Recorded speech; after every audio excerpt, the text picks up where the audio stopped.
Bonjour, c'est Inès et pour ce nouveau décryptage de rentrée, je vais vous parler des artistes face à l'intelligence artificielle. Depuis peu, on voit de plus en plus de titres musicaux générés par l'IA faire leur apparition. Que ce soit par des inconnus ou des personnalités publiques bien identifiées, ces créations suscitent souvent de nombreuses réactions, notamment chez les artistes émergents et émergentes qui y voient parfois une forme de concurrence. On peut donc se poser la question, à savoir, est-ce qu'il faut vraiment s'inquiéter de l'arrivée de la musique créée par l'IA ? L'émergence de ces créations peut réduire les opportunités médiatiques pour les artistes, qui doivent maintenant composer avec cette nouvelle technologie, non seulement présente sur les radios, mais aussi dans la presse et sur d'autres canaux de visibilité.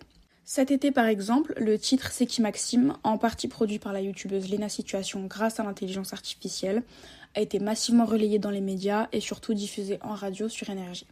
Cette nouvelle en a étonné la plupart, à commencer par Léna Situation elle-même, qui a eu conscience que bon nombre d'artistes sans sa visibilité rencontrent bien plus de difficultés à être diffusés en radio. Dans ce cas, on constate que l'IA a permis de transformer une simple blague finalement en une chanson virale, mais ça pose aussi la question de la valeur artistique perçue de ces œuvres. Pourtant, même si une IA peut générer des morceaux en suivant des formules qui plaisent et en imitant des voix par exemple, elle ne pourra jamais remplacer la profondeur d'un projet défendu par un ou une artiste avec une histoire et un développement, parce que sans un storytelling authentique, c'est plutôt rare que toute cette attention soit durable. En conclusion, je dirais qu'un ou une artiste qui envisage une carrière ne devrait pas s'inquiéter de l'arrivée de l'IA, tant que l'accent est mis sur sa singularité et surtout sur sa relation avec son public.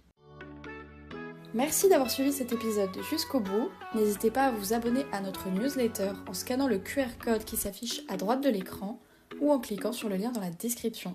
À très bientôt pour le prochain épisode.